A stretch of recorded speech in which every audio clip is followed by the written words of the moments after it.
The Paracave Podcast, proudly brought to you by major sponsor Jack's Pale Ale, exclusively available at Parramatta Leisure Club, Shannon Cooney from Glenmore Park Realty, BTZD Clothing, and the official media partner of the Paracave Podcast, the Parramatta Times.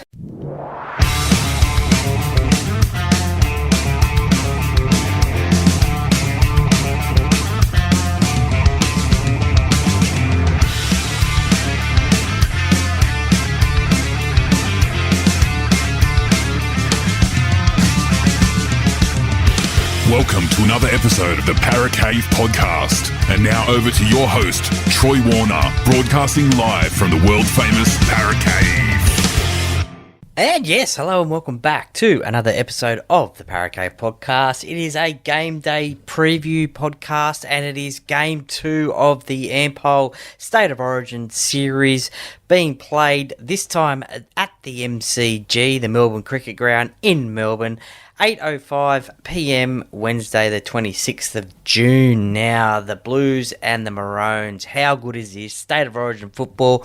It doesn't get much better than this. A series-deciding game, you could say, in a way, because if New South Wales lose this game, that will mean that Queensland will win their third series in a row under coach Billy Slater. So it is a little bit of a series-deciding game.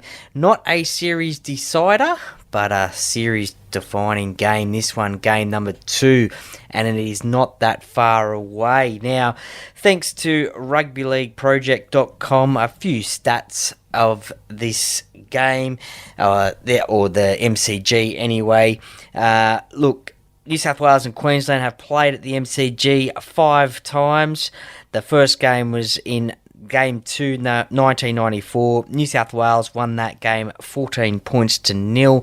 Now, my best memory from that game, and it's probably on YouTube as well, I don't know, but I have seen it on the footy show a few times as well, but the Glenn Lazarus try. It was a short run to the line.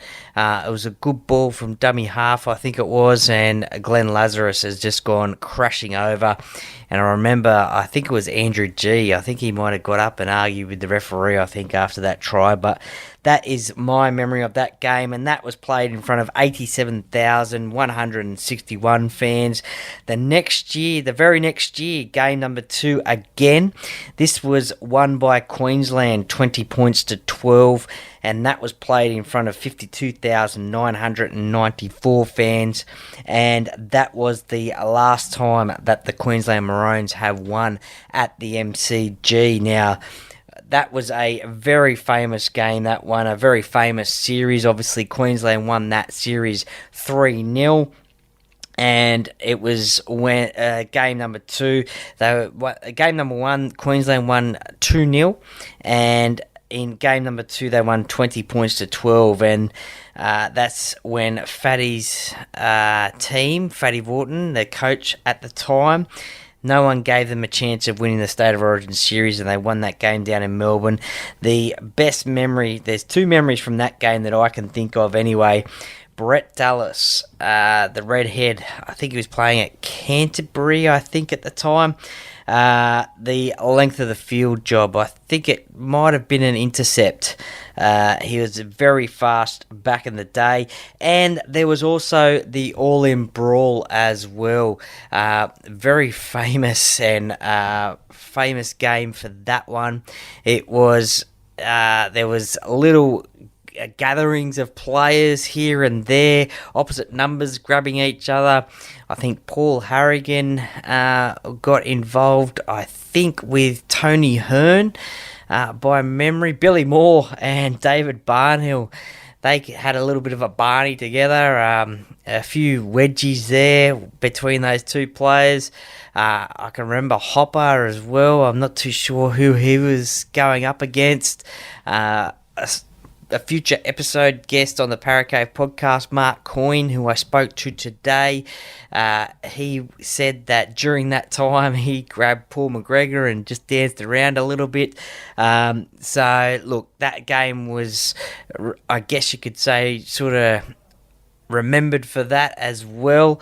We haven't seen anything since that, I don't think, and we probably won't see anything again like that. That's all in brawl. 1997. Now, this is an interesting one. This was the Super League year, and this game was played in Melbourne, and it was game number 2 again. So a little bit of a trend, but it was only played in front of 25,105 fans. Now, I guess you couldn't imagine the MCG being that empty, only a quarter full. It certainly would have been interesting playing in that game for sure. Former guest on the podcast, John Simon, he kicked the winning field goal in that game as the Blues won 15 points to 14. Now, one could only think it was because of the Super League year. Perhaps the Melbourne public didn't think of these two teams as being the best players in rugby league, so maybe they didn't turn up for this game. Who knows? But only the MCG, only a quarter full. Fast forward 18 years was the next time that State of Origin was played at the MCG, and it was played in front of the biggest crowd that has watched State of Origin at the MCG, and hopefully this Wednesday night, game number 2, 2024, can possibly break this record. I have heard that ticket sales have surpassed 80,000 tickets so far, and hopefully well on the way to 90,000. But this game in 2015 was played in front of 91,513 fans. This game was won by New South Wales 26 points to 18, and the coach was Laurie Daly. Now, New South Wales broke the 8-year winning streak of Queensland in 2014. Unfortunately, though, New South Wales weren't able to end another sort of mini streak, I guess you could say, in 2015, but they did win this game down at the MCG, and that was Laurie Daly who was the coach on that occasion. Fast forward 3 years, 87,122 fans. New South Wales won that game again, 22 points to 12.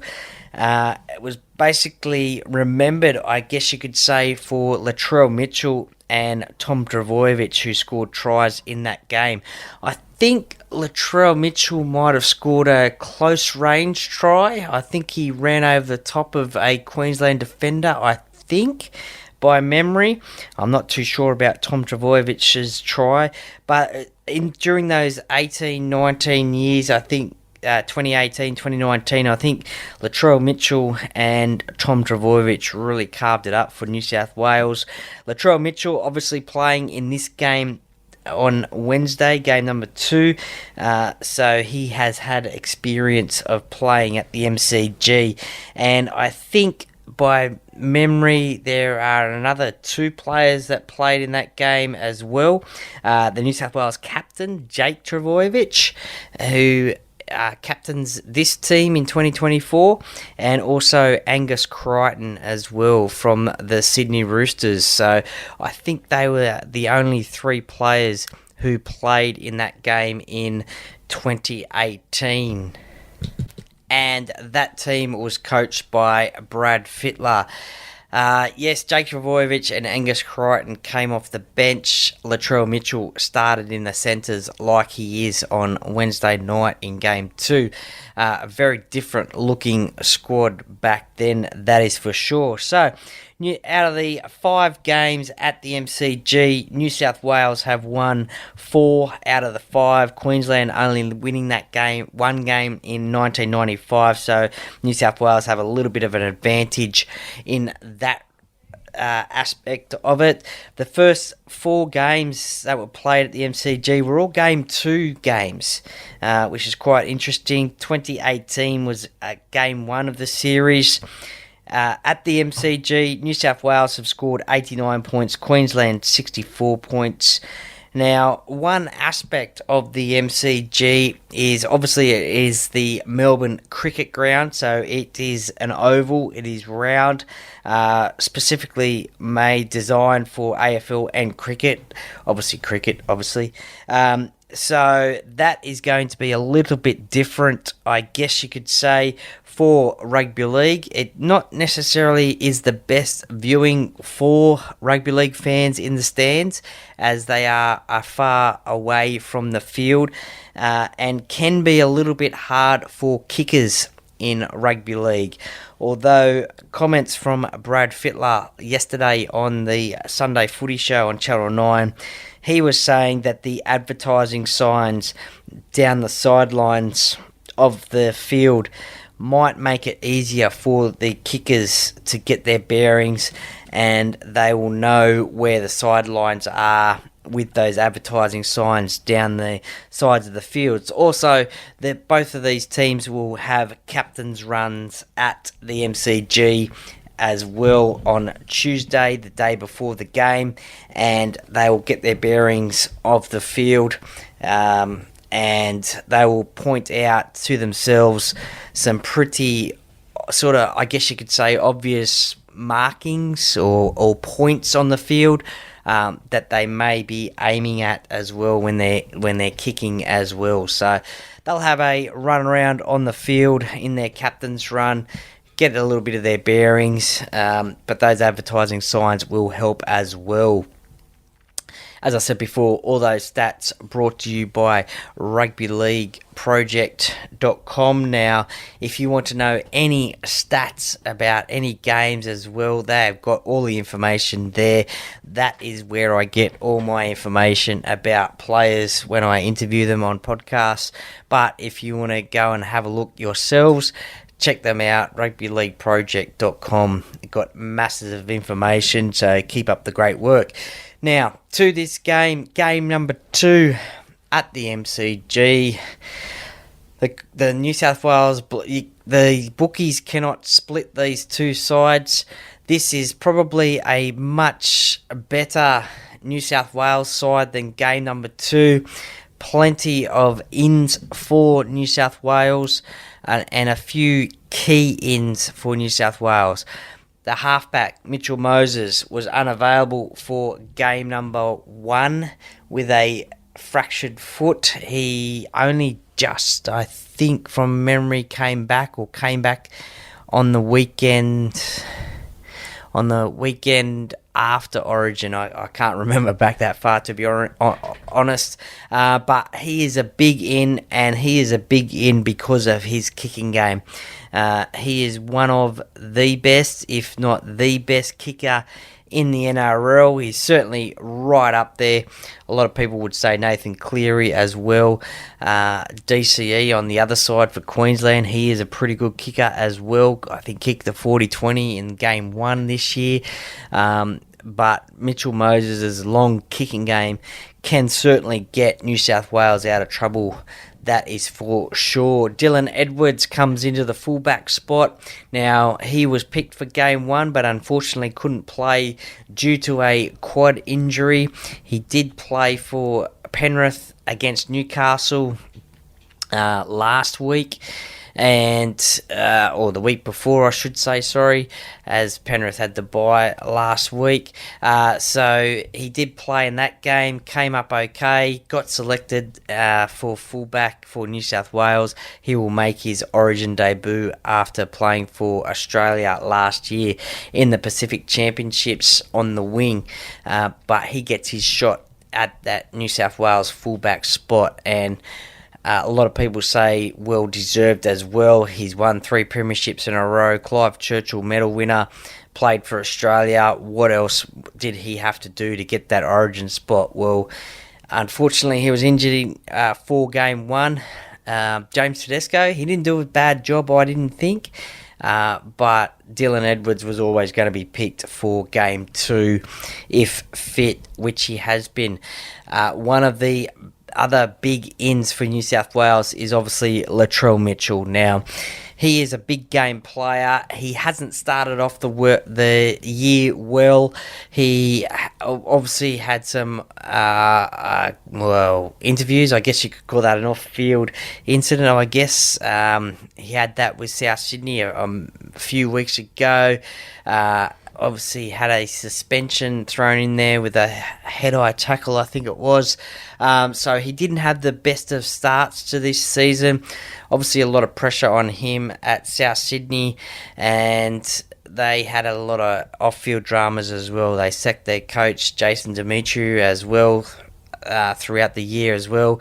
But certainly the last few weeks, and funnily enough against Parramatta, he started that run of his good form in that game, and he's had about 3-4 weeks good form. And look, he is a big game player.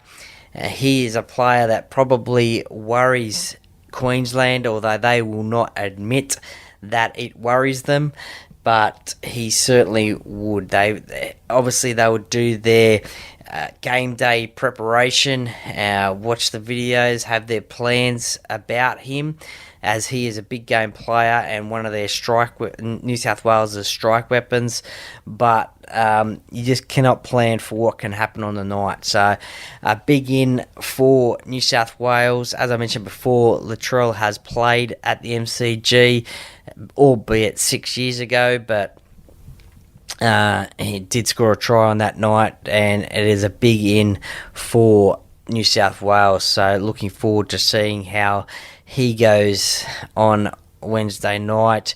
Cameron Murray, he comes into the lock position. Cameron McInnes, probably a little bit unlucky, I thought, maybe, to be dropped from this side. He is the 19th man for New South Wales, so he will travel down with the squad, no doubt.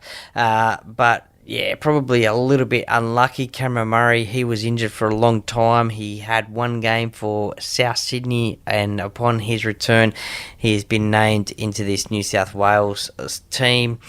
Connor Watson as well will make his debut for New South Wales.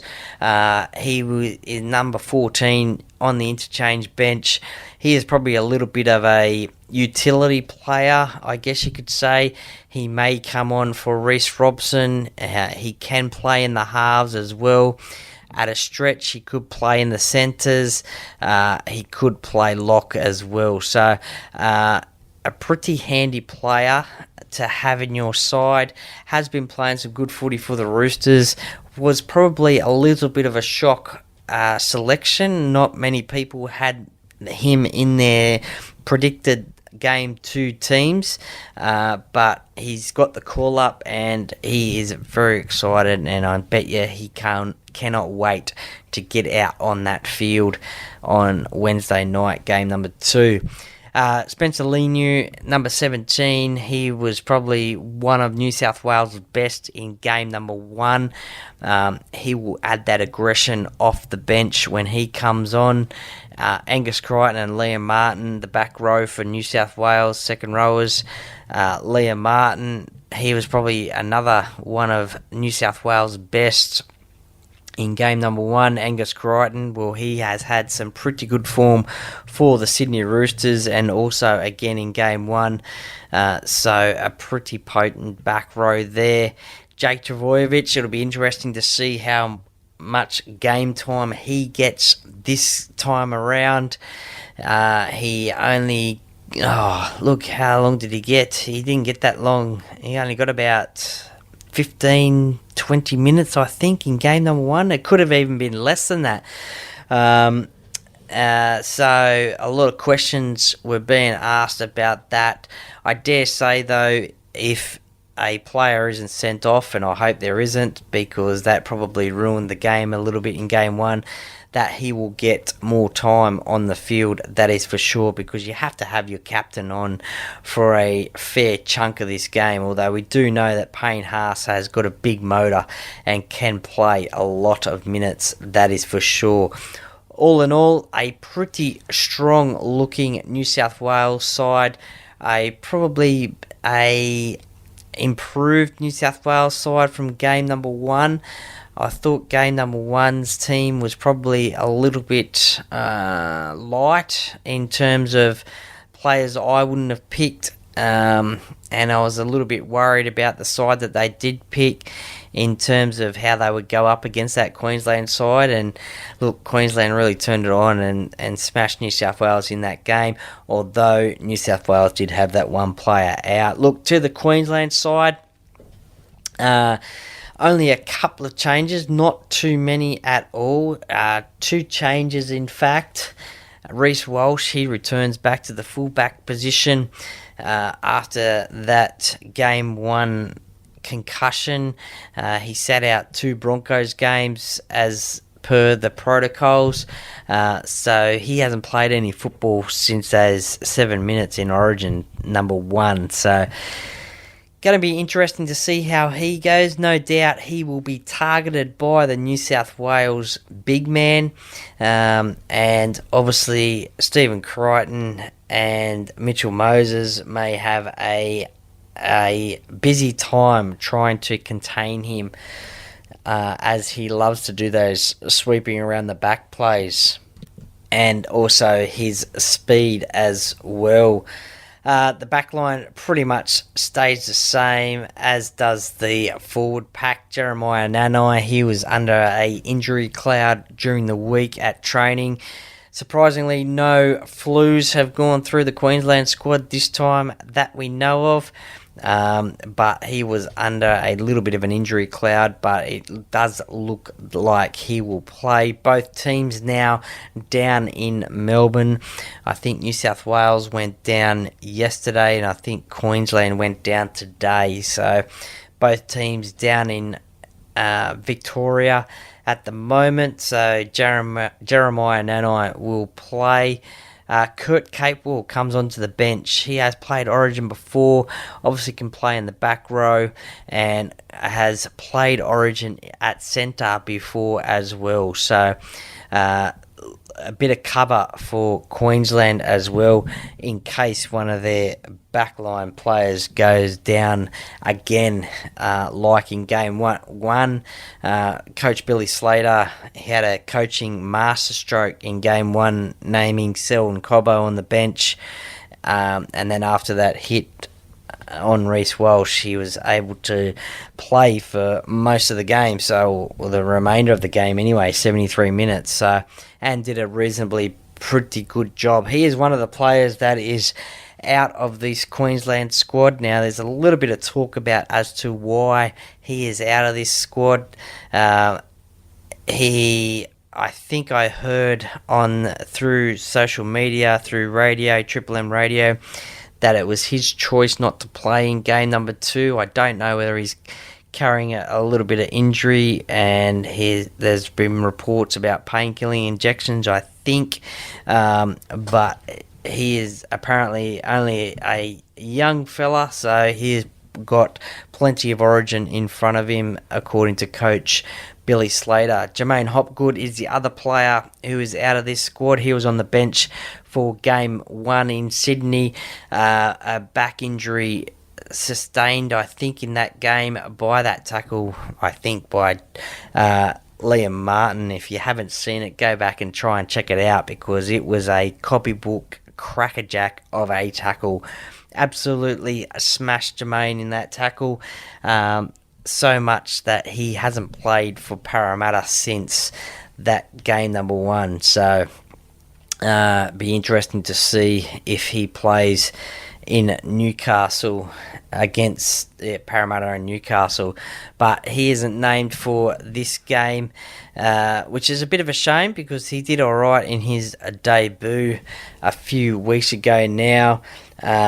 So, Kurt Capewell takes his spot on the bench. So, look, it still is a pretty strong Queensland side. Obviously, Queensland will be relying on the likes of Reece Walsh, the Hamaso Tabuai-Fidow, who had a blinder in game number 1, scored a cracker of a try for the Dolphins against the Sharks a few weeks ago at fullback. But He is definitely a strike weapon, led around the field by Daly Cherry Evans, the captain, who seems to be getting better with age, and as I said, has a great kicking game as well, can kick a 40-20, a very smart kicker of the football. Tom Dearden stepping in for Cameron Munster, who was out this Origin series, playing his third Origin game. He played pretty well in game number 1, so he will learn more and more from DCE as well. And look, as I said, a very well-rounded Queensland squad, but an even stronger New South Wales squad. Look, it's going to be a little bit probably dewy down in Melbourne, being winter time and being south of New South Wales and Queensland, obviously closer down south. So it's going to be a little bit dewy. I think it's going to be about 10 degrees at the time of kickoff. So if you are going to the game, obviously you'll be probably used to Melbourne conditions, being mostly a Melbourne-based crowd. But if you are travelling to the game, make sure you rug up, and 10 degrees can be a little bit cold, but it should be fine weather, just probably a little bit cold, but dewy on the ground. That may suit New South Wales a little bit better. Queensland, they probably like to play better, and they probably prefer to play on a dry track, a dry fast track, but I think that may suit New South Wales better. If New South Wales can come out hard and fast, not make any mistakes during that first 15 to 20 minutes, if they can score the first try and just really contain and hold Queensland, and I think they'll go a long way to winning this game. The start is always crucial, not only just in State of Origin games, but in any game of NRL. The start is very crucial, so if they can get off to a cracking start, score the first try, contain Queensland, then New South Wales will go on a good way of winning this game and squaring up the series. Look, in terms of a first try scorer, look, these are always hard to pick. Don't generally have too much luck with these ones, so don't put your house on it. Don't go off my advice. I don't even gamble on the first try scorers either, because I never get them. And to be honest, I don't usually gamble on rugby league anyway. So if you do, if I did, I would probably say, look, I'm going to go Zach Lomax for the first try. I think with Mitchell Moses, we'll get a taste of Parramatta 2025 with Zach Lomax on the wing and Mitchell Moses at halfback. Potentially there could be one of those cross-field bombs or a bomb put up by Mitchell Moses, and you just see Zach Lomax come through, jump up, grab the ball and score. I think he did that in game number 1, scored a try on debut. So I'm going to go with Zach Lomax as the first try scorer in this game. As far as a score, look, it's going to be interesting what the score will be in this game. As I said, a little bit dewy. Will it be hard and fast? No, I don't think it will be. I think it'll be about an 18-14 game, I think it will be, to New South Wales. I think New South Wales can win 18-14 and square up the series, and then have the another hard task of going up to Suncorp Stadium to try and win the series, which is definitely difficult in front of 52,500 Queenslanders. So 18-14, New South Wales to win. Zach Lomax, first try scorer.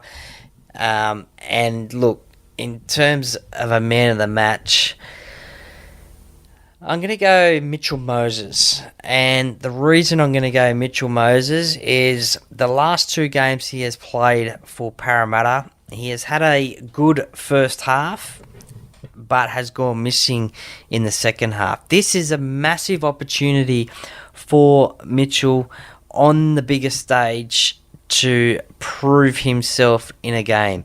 I think he will have a massive game, and I'm hoping he can then take that back to Parramatta into clubland and hopefully transform the Eels and get them off the bottom of the ladder. I think Mitchell Moses will be the man of the match in this game. Let me know your thoughts in the comments on the post that I do up. A bit of a game day post. Let me know your thoughts on who you think will be the man of the match, first try scorer, and the score in the game. And we'll see if great minds think alike, or if you got something completely different indeed. So there's my choices. New South Wales to win 18-14. Mitchell Moses, man of the match. Zach Lomax, first try scorer. Let me know your thoughts. Thank you very much for listening to this game day preview. Let me know if you're a New South Wales supporter or a Queensland fan. Let me know who's going to win this game. Good luck to both sides. Obviously, I want New South Wales to win. Screw up the series, and I want them to win the series because I'm from New South Wales. What can I say? I don't want to see Queensland win another State of Origin series. Although, look, if they do, they're a champion squad, champion team, but I don't want that to happen. So come on, New South Wales. Let's get this job done in Melbourne and just keep that winning record down in Melbourne going. Go up to Suncorp 1-1. And then that's another mission to do that. So, thanks for listening. Come on, the Blues!